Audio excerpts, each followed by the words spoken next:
The Biodiversity Treaty was unleashed at the Earth Summit along with Agenda 21 in 1992. This treaty is considered key to sustainable development, and it sets forth the following rationale.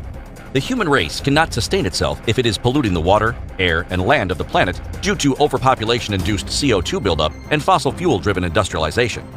Since the biosphere of Earth depends on an intricate and interdependent hierarchy of species, it does not make sense to antagonize or destroy the environment. This is reasonable, but what is not reasonable is extreme environmentalism. This is the Biodiversity Treaty. It is 1,147 pages thickness of what is and is not sustainable in the 21st century. It talks about unsustainable things that human beings do. For example, power lines, ponds, fences, paddocks, religion. It talks about the unsustainability of the future because of population. It talks about golf courses, scuba diving, all these wonderful sports and skiing and all these things that we do as human beings. It's all unsustainable. The Biodiversity Treaty was originally the brainchild of a radical environmentalist named Dave Foreman. He was the head of an organization called Earth First. He put together what was called the Wildlands Project.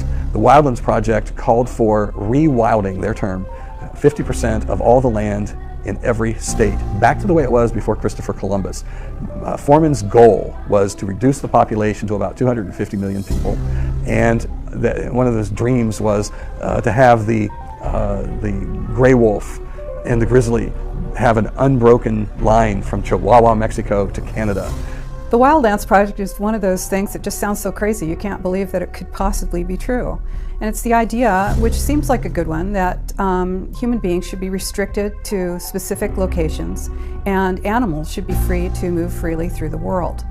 And so because of that, then you have designs that require corridors, which are animal corridors, core areas for animals, and buffer zones. And these surround the islands of human habitation. Under the Wildlands Project, vast tracts of land throughout the United States will be returned to the wild. Few or no humans will be permitted on tracts of land that could span the nation from Los Angeles to New York, Canada to Mexico. Humans can visit, but they cannot stay. Take rural lands and put it off limits to human beings. We see that beginning to happen right now. Roads are being closed, forests are being more limited.